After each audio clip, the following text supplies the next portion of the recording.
Hey, everybody, and welcome back to the final episode discussion of Decadence, covering the last two episodes with my good friend here, Dread.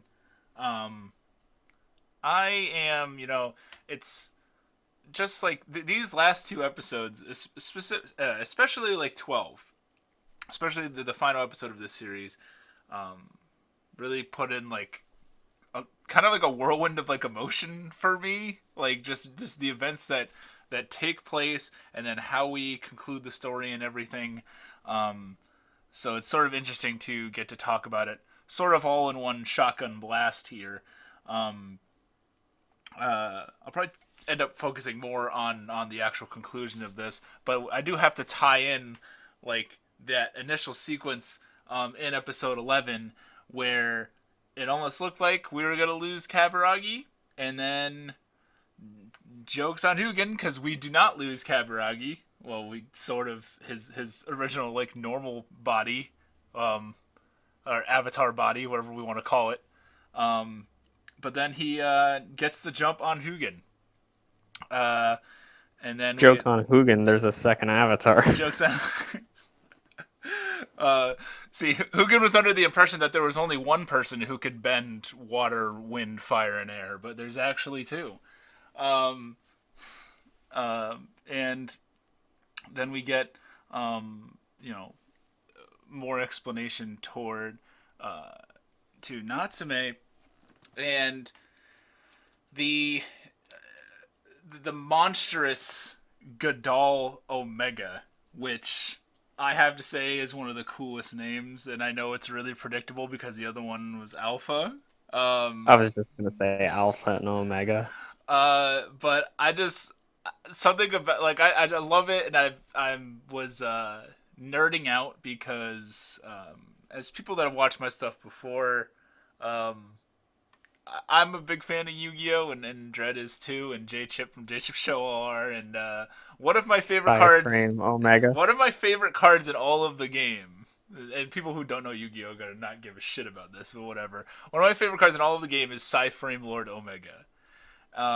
And he's limited to one because he's a bad boy that leads to a lot of loopy things. But um, and one of my favorite and just like and one of my favorite mechs of all time from Deca 7 is just called the End. So like I love the concept of like you have Alpha and then you have Omega and it's just this big monstrous thing. This big monstrous Godal that shoots freaking laser beams out of its mouth. Like goddamn Nappa from Dragon Ball. Um, Now, am I correct in thinking that the black and red screen in the opening was actually Godal Omega? oh, Because it sure looks like it was. maybe. I didn't think about that till just now. Um, so let's see. I was on the whirlwind of emotion that we get with this is that we get some more information dumped onto Natsume. It turns out that our boy isn't really dead. She finally gets to see the cyborgs like in their actual bodies, which is something that we were talking about being interested in seeing, and just that interaction between the two sort of like different art styles and just I love like Natsume's like reactions to these things, like her facial expressions in the show really legitimately made me laugh. And um like I like the sequence where she's like, I think that they're going over like different forms or something that Kaburagi's going to be, and she's like, there's a part where she's like in her brain, like she comes When up he's with like a this like, giant nose. yeah, he looks like a nose pass, like he it's like nose pass Kaburagi. Oh my god, No, that was more like a Probo pass. promo pass. Thank you. Um, but I like to get more Jill. Jill's always cool. Um, and it all sort of reaches this big crescendo into the final episode where and Kaburagi now becoming one with Deca-Dence itself and sort of patching things up with Minato I in was gonna this say before we get into episode in the 12, we do Minato have to talk about and the Minato. Minato. That was right. He patches stuff up with Minato, and then in the sense that they're going to work together to help him uh, basically pilot Deca-Dence to fight this Godal Omega, because this is seemingly the only way that they can fight this thing. And if I remember right, was the Omega like, was it attempting to like reproduce, or was it making like other? It was doing Ome- something. Its behavior was odd. I don't know if it was yeah, Omega reproducing. spawned from the bug that was in the facility that was devouring the other humans. Right. Whether they were gears or tankers, we weren't really let into what it was, but that's what it spawned out of. And then it started reproducing more Godals like itself Yeah. that the power had to fight. So quite the final boss. And we get him Kaburagi trying to pilot Deca-Dence and patches himself up with Minato in order to help him do this. This is definitely a harder thing than it had, something that hadn't been done before, and it kind of goes along with the show's theme of pushing your limits and literally going past what you think is possible or acceptable in your world, and culminates into this awesome final episode where we get such I was like, we've been talking a little bit about like these last few weeks of, are we gonna get a sequel? Is this going to be it? Are we going to be satisfied with this conclusion? And at least my stance, like before we like dive specifically into what happens in 12, I would just say this like blanket statement, I guess, and just say like, I am okay with it ending here. I'm curious as to what your like initial thought of like after you saw the credits roll in episode 12, did you have that similar thought, or did you have a completely different thought? I am okay with it ending here because I feel like if they go about a sequel in the wrong way, you're gonna end up looking at like not that it was a terrible sequel, but you don't want to run into a Lelouch of the Resurrection again, Oh God. where they had to make it the spawn of the recap movies instead of the actual series. I was hoping we didn't have to talk about Lelouch of the Resurrection.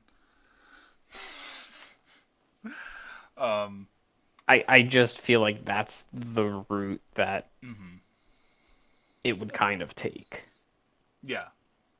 especially based on the last scene. So yeah, as everybody knows, Kaburagi dies, and that's the end of this episode. All right, guys, we'll see you next time. All right, see you later. That's it. All right, just kidding. There a little more happens than that. So Kaburagi has this. First of all, I like the idea of all these, like, maybe it's the Inuyasha fan in me of like trying to get these Shikon jewel shards, but I like the idea of like these broken up pieces that they're trying to get back to the Decadence itself, and then we um we get to see the gears help out with this, because seemingly for them it seemed like the game was over, and there's also this like aspect of that between the system versus the idea of bugs. And there's this interesting, as Kaburagi is making his moves, he has this discussion with the little, I don't remember if there was a name for the little purple thing. Moonin. That's Moonin. Okay. Moonin So and Hugin. Yep. Moonin explains that Hugin was basically a puppet for the system, and that the interestingly enough, the system, it's it's like as much as the system tries to downplay being a bug and stuff like that. I forget it's like verbatim Moonin's like verbatim line, but something along the lines of like bugs are part of the system. Like it's like It I don't was know how to. kind of like basically Moonin was saying that the system believes that bugs are natural Mm, and that bugs will always exist, and they need bugs for the grand flow of time. mm, Because what's happening right now with the bugs rising up is just part of the natural flow of history. So, in the grand scheme of things, what Natsume is doing doesn't really mean much. right. And from then on, the system is you know not directly standing in front in Kaburagi's way. This is like kind of contrary to what I thought that we were gonna get like weeks ago. I thought we might get like a cool like Hugin Kaburagi showdown. And I'm not saying that this was a bad direction to go, but it definitely was unexpected for me.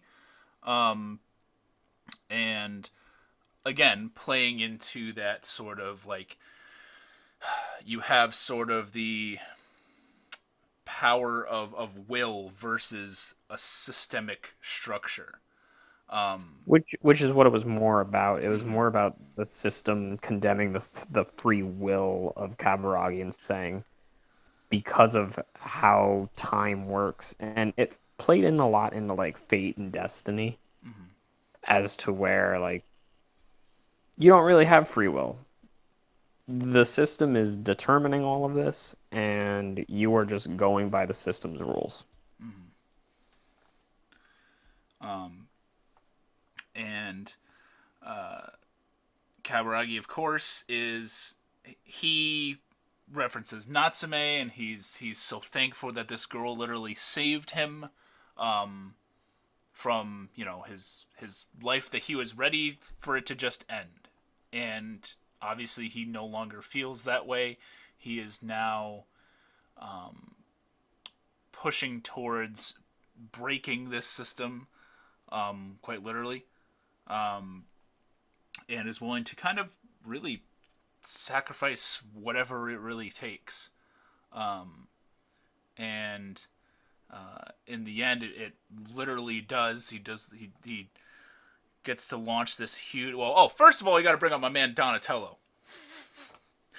Uh, Making the noble. I'm about to say noble sacrifice, but it was a fake body, I suppose, but still a Yeah, it was sacrifice. just the sacrifice of his avatar. For a moment, I like while watching the episode for a brief moment, my brain turned off. Surprisingly enough, I know I sound like such a smart individual all the time, but my brain turned off, and I saw Donatello get Kamehameha away by launching himself By into Omega. Cyframe Lord Omega, and and he gets blasted, which helps. The thing was charging up that huge beam, launches into it, and impedes it at least a little bit, and stops that attack. And then it's like so he's like obliterated, and then I had forgotten. My brain must have forgotten that I was like, oh, that's just an avatar body. And I was like, oh shit, is he dead? Did he just go out like a badass? And it's like, well, his avatar body did. Um, um, but and then we get to see this awesome like this like I critiqued how Omega like initially like looked, and I'd like to kind of back that up a little bit because I think that this episode looked pretty nice, and I like all the sequences with it in this episode. And I think maybe it just There's just that I don't know if because it's not like the first time it's not like this is the first time they've had like the 3D animation like thrown into it. Um, but I thought it blended a little better in this episode than when we first saw Omega, and just the grandiose action sequences with it in this episode, I think looked No, really I really totally nice. agree. Looked really nice. And as I said, Kaburagi willing to make the ultimate sacrifice and to take this thing out. And in the fight, he has become sort of like one with Decadence, and his actual like cyborg body is annihilated and crushed and everything, and even the face. I'm gonna say face plate. I don't know, face shield, Like whatever his screen. his screen is even broken. Um, In and case there was any like doubts about it too during the fight between Deca-Dence, as they were calling him, yes, Kabu. and Godal Omega.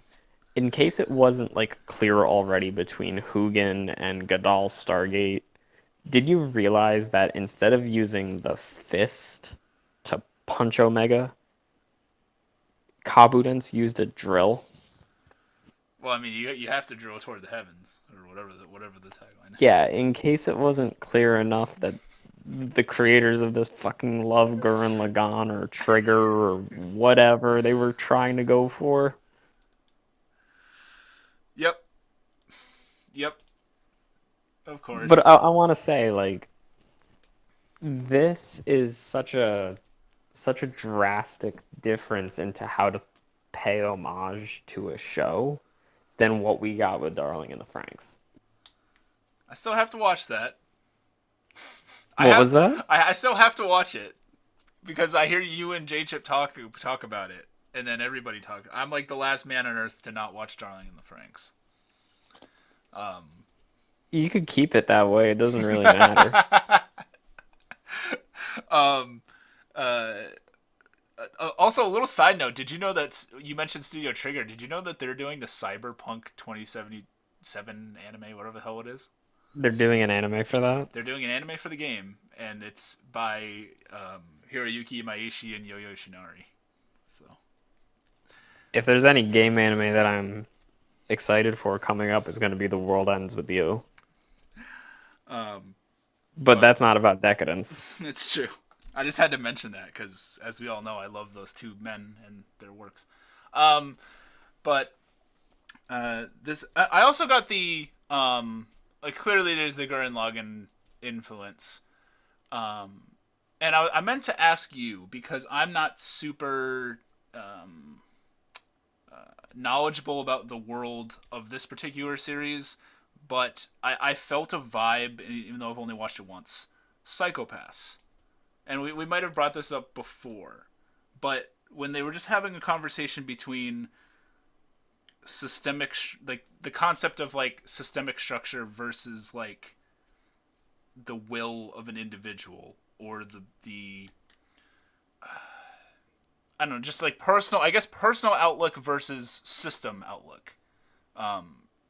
I don't know if there's any comparisons that could be drawn between that. I've only seen Psychopaths once, but it made There, me think of Sybil System.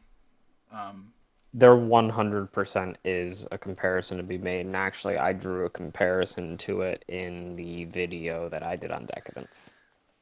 Shameless plug right there. Everybody should also check out Dread's channel, by the way, Yes, because he has shit is worthwhile. yeah, Literally about the our name girl of the video. Jill.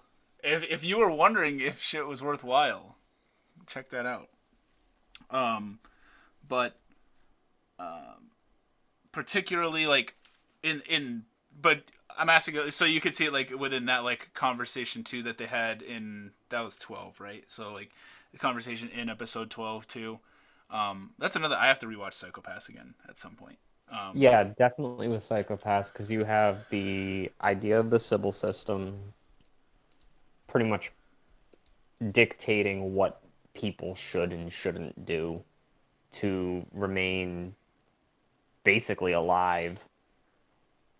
And then you have characters like Shogo Makishima, which can create his own sort of free will outside of the system.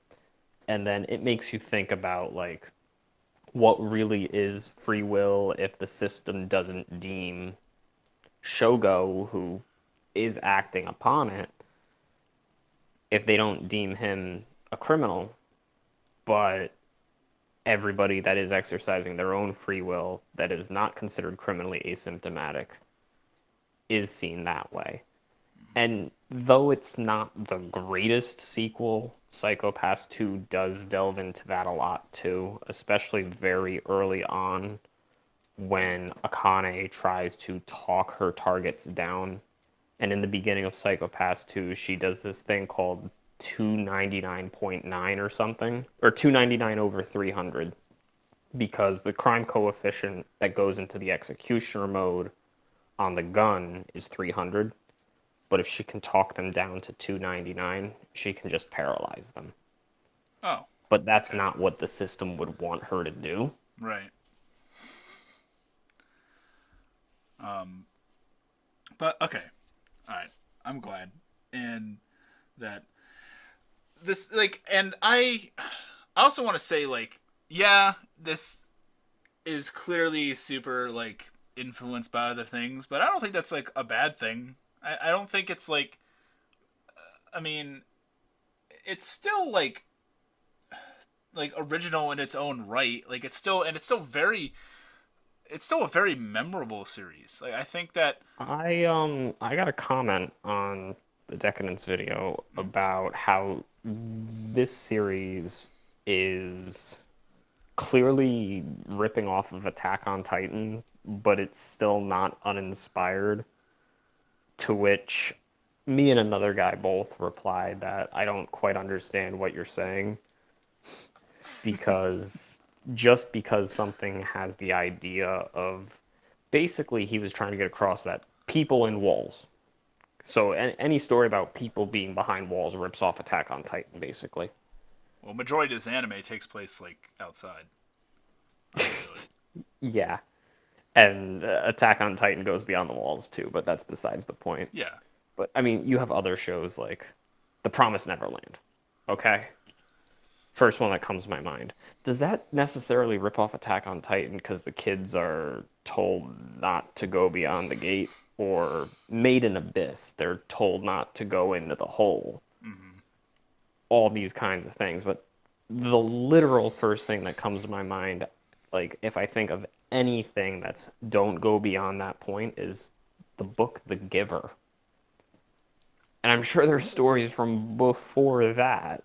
So we're just gonna keep backdating it. So The Promised Neverland ripped off The Giver, and Attack on Titan ripped off The Giver. So Decadence ripped off Attack on Titan, which ripped off The Giver.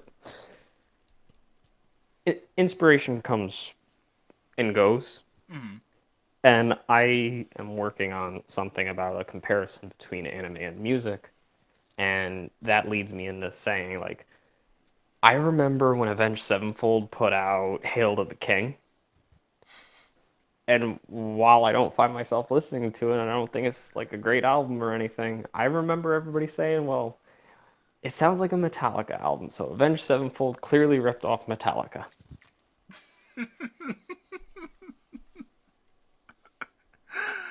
Oh man.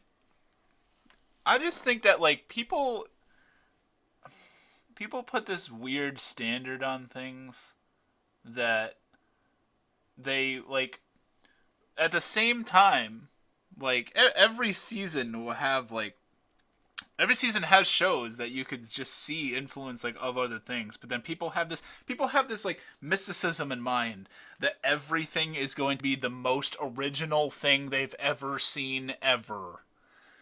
It's And like I checked out Uzaki-chan, like you saw I posted about that. oh yes. And I mean, it's an ecchi show about a girl that wants to be noticed by her senpai. That's never been done before. It's anime of the I year. know, right? You know that's But gonna get look at how popular it you is. know that's gonna get anime of the year awards by Crunchyroll. It probably will because it came so late, and everybody will remember it.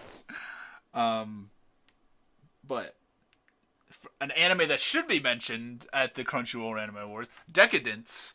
Um, and we get this. We were talking about how we were wondering how the conclusion of this would go, and we kind of anticipated a loss of like Kaburagi dying or something, and that does happen.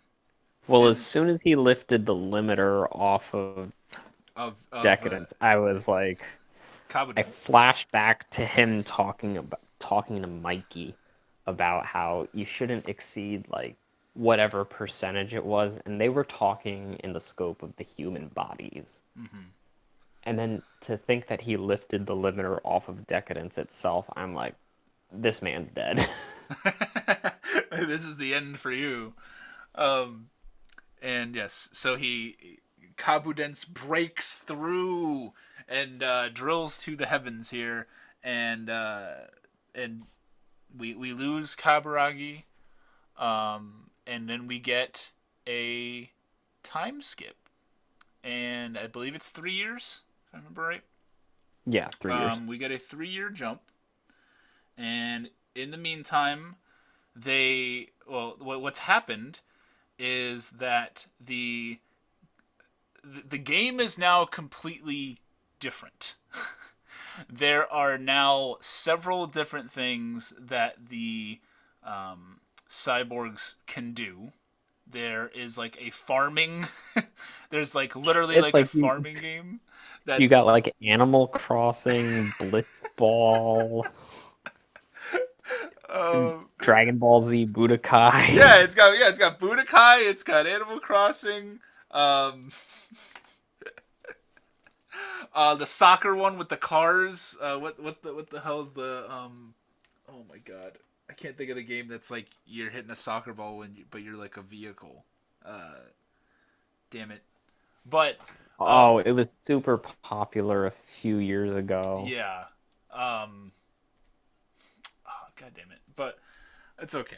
But like they have these and we get to see one thing that I really like is you get to see Donatello squaring off with Kurenai. Two characters Well, that I too really bad he like. can't use the avatar now. Yeah, yeah. So he just started using his cannon. So the world is life between human and cyborg is evidently not only possible but pretty fruitful. And Natsume has taken up a like a job giving like tours of like the area, right? Like the Yeah, it's like the dangerous. tour around Decadence City. And she has this new fancy arm. Um, because her arm did break. I forgot to mention that. Yeah, broke during the Um, battle and against then Omega. and she it's repaired, and she has this nice, cool go gadget arm now, that she can like fly on. And It reminded me a lot of Ape Escape. um, and get this little time skip, and it turns out that our girl Jill, who has been an interesting character since she was introduced, uh, has these like like data backups of things, of like events and shit that's gone on in the series. Yeah, And she's like, oh, this is just some Godal yeah. feces, some of Sark's old liquor. Oh, and oh, wait, yeah, I have Kabu here. And wait a minute, Kabu. And I guess it makes sense to me because he's literally he's a cyborg. He is a He's mechanical. Data. He's a being of data. He he literally lives in the psi frame. Um, but it would make sense that he could be somewhere digitally, and then you could just people. It's not so uncommon that people are jumping bodies in this, and we get this really cool last sequence of a figure walking toward Natsume's vehicle, and she looks up, and um, it sure looks like it's Kaburagi, and then we get a nice big ol' smile from our main girl. So the ending leaves me with two questions Okay, that I don't necessarily want answered. sure. The first question I don't want an answer to. The second one I kind of do, but the first one is because Jill used a backup of his data, which she had mentioned she got just a few episodes prior. Mm-hmm. Does he remember fighting, like the events of fighting Omega with her? Or is his mind kind of like rolled back? I would assume that he has the knowledge because I feel like he would have.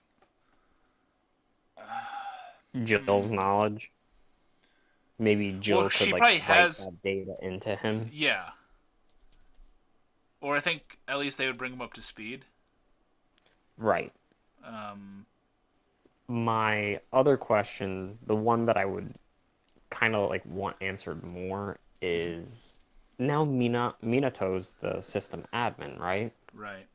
What was the trigger event that told Moonin and Hugin to jet the fuck out of there and Yeah, that is all interesting. of that? Yeah, Because after they revealed themselves, they just kind of step to the side. disappeared. Yeah.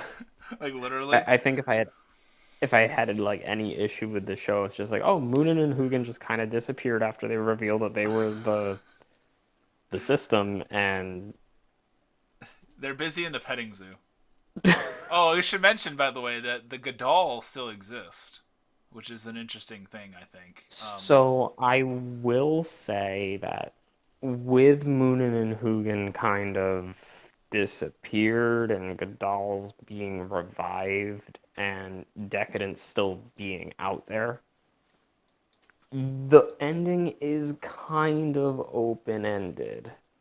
They could dive back in if they wanted to. But I think the best course for them to dive back in would probably be an OVA that just explores Decadent City as it is right now. Yeah, you could did that. I personally just don't. I wouldn't want it. Like it's like you could like, but I just think that this is so. I feel like that this is such a rarity in the world of anime that like we have a solid 12 episode series that's anime original and takes interesting concepts from other shows and stuff clearly and is captivating pretty much all the way through, has a multitude of emotions that you feel in it, and it wraps up, and it's I think I feel very satisfied at its conclusion. Is there stuff that's like I ask like how easy was it for humans to to comprehend that these cyborg things existed? Um, Well, they had a good 3 years to comprehend it at that right. point, right? Um, I would have liked to have seen like a little bit of like that like acclamation because And I like her that's why I'm saying like an OVA would getting to that. probably be the most that I ask for. Mm-hmm. Like some of these small minor details can be filled out without really creating a sequel, and more of just like an episode that fits in that time skip spot. Right. And I do wonder, can the Gadol become evil? I understand that we have That's a good question tiny ones. because were the Gadol, and I kind of assume that they were just controlled by the means of the system and what Hugin and Moonin wanted them to do. Well, it's like Omega was was born from that little one starting to consume other shit, right? Wasn't that Right, but at the same time, you could also say that Omega had something against humans because they abused it. right? I mean, but some little girl might like, kick one of these little things at the thing too hard and it gets pissed off. That is true. Maybe they have signs up that says "Don't pet the Godal," even though we saw It's a people petting riding zoo. on it It's and a petting everything. zoo. Don't pet the girl. But I don't know. I really like this ending. I am really satisfied with it. Would you say that you were pretty satisfied? Yeah, I was. I in like as a whole, this series, I've said this, the 12 weeks that we've talked about it, with some combined episodes in there. I am very, very glad that this is the one that we picked because I have a video in the works that's some basically where I'm going to talk about some like hot take sort of like pet peeves that I have within anime and stuff like that. And one thing is I really dislike like go read the manga endings or shows that are just an advert for a larger thing. Whereas this is very condensed, concise, and at the same time very, very entertaining. And it's definitely a ride. It's definitely something that I'm going to pick up on Blu-ray when possible. If possible. If possible, that's another thing. But I imagine it will. It's not like this is Well, stuck being in. Funimation has it, yeah. But it is being dubbed, right? I think you were telling me because it is Funimation. It is, yeah. Okay, so that's a good sign. It's not like stuck in Amazon jail or Netflix jail. We'll never have a Devilman Crybaby Blu-ray, one of the best anime in the last few years, and we'll never have a Vinland Saga one, probably. But I'd like to think that someday I can have a nice Deca-Dence DVD. Hopefully it's not Aniplex, because they'll release it in like 3-episode sets that all cost $500. But I was very, very entertained by this. I'm very glad that we watched this over GBate or whatever the hell that other thing is. Didn't that drop like a 3 out of 10 on now? I think so. But I was. We made the right decision. Yeah, we definitely made the right decision. And I liked that we here were ahead of the curb. All right. It's ahead of the curve, not whatever. curve. It's okay. Fuck. I was hoping that my mic didn't pick it up that well, and it could have been like, wow, he might have said curve. We were ahead of the curve in the concept, and you literally of making something called "Don't Sleep on Decadence," before Mr. Jeff too. So, we were into it first. It is a great, it is a really good anime. I don't really have a lot of like negative stuff to say about it. Like, I think at the end of the day, would I have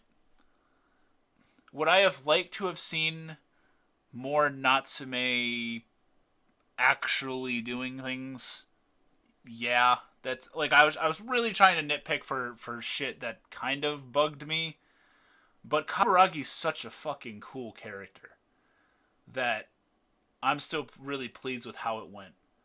And Natsume still grew a lot as a person. So I'm still happy with it. Like, I could say that was something that, but that's like saying, that's like if you gave me like a brand new like Corvette and I said, wow, that's really nice that it's blue. It'd be really cool that if it was red. But I don't know. I like this a lot. Do you have any sort of like parting Decadence thoughts? This is kind of sad. This is the last one of these. My only thoughts are go fucking watch it. I mean, if they're watching this, go watch it again. I will definitely like. This is gonna be a really good like rewatch. Watch the dub. Yeah, Oh, definitely. This if I get this on Blu-ray, I'm definitely showing it to Papa Miasma, and we'll probably watch it in like one day with the dub. I'll have no problem rewatching this. I think actually on a rewatch, we might catch like certain things that you might not have caught the first time or something like that. Definitely one of those kind of shows. But yeah, let us know what you guys thought about Decadence as a whole. These like last two episodes, and yeah, this has been really great doing these videos with you, man. I still got to look at the next chart, although I am 99.9% sure that probably the only seasonal thing I'll be watching is Yashahime. So I don't know if making a chart video is even like worthwhile for me. I don't even know what's gonna be coming up other than that. I mean, it's a sequel to the greatest anime of all time. What else do you need? That I still have to finish. No, that's cool. You don't even just Inuyasha's about they go after jewels. That's all you need to know. But yeah, let us know what you guys thought. Everybody, please, if you have not yet, for some fucking weird reason, if you're on this episode and you still have not checked out Dreade's channel, I'm gonna link to that down below in the description box. He has a couple videos on Decadence. Even has a cool clip of me in one of them with my big old beard in it. And my dumb face.